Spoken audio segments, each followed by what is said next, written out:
Truss confident Brexit Britain on track to get US trade deal moving in right direction. US-UK trade talks are moving in the right direction with International Trade Secretary Ms Truss confident a deal can be reached soon. Talks over a post-Brexit trade agreement between the UK and US are progressing well according to International Trade Secretary Ms Truss. Both London and Washington are reportedly eager to sign off on the deal, which is one of several Ms Truss is looking to finalise as the UK looks to enter new global markets following Brexit. Ms Truss refused to give a deadline for the completion of the negotiations, but told a recent interview with Politico things are moving in the right direction. Ms Truss told Politico, "I am not making predictions about a timeline. I think that is always a dangerous game. Sometimes deadlines can help focus minds, but at this stage, what we are working on is what the components would be and making sure we are aligned on some of the key issues, namely Airbus, Boeing and the 232 disputes. I think those are the immediate issues we are focusing on. We don't want to do a deal that isn't right just to hit a specific deadline."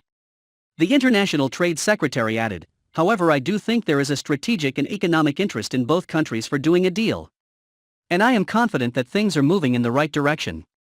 It comes as Ms Truss looks to tie up a comprehensive trade deal with India, which analysts have touted could be worth up to £100 billion.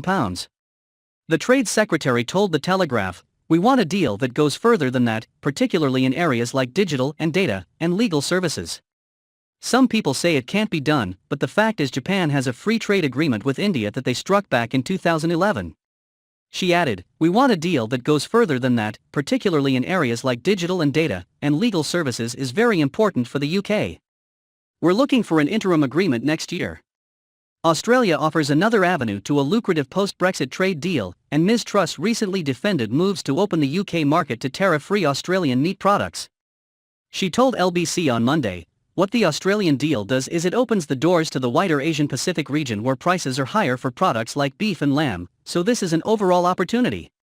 Ms Truss continued, "Australia are not competitive with lamb. Currently, their lamb prices in the UK are higher than we can produce lamb at. UK beef is very competitive. So I am fully confident that our farmers will be able to compete," the International Trade Secretary said.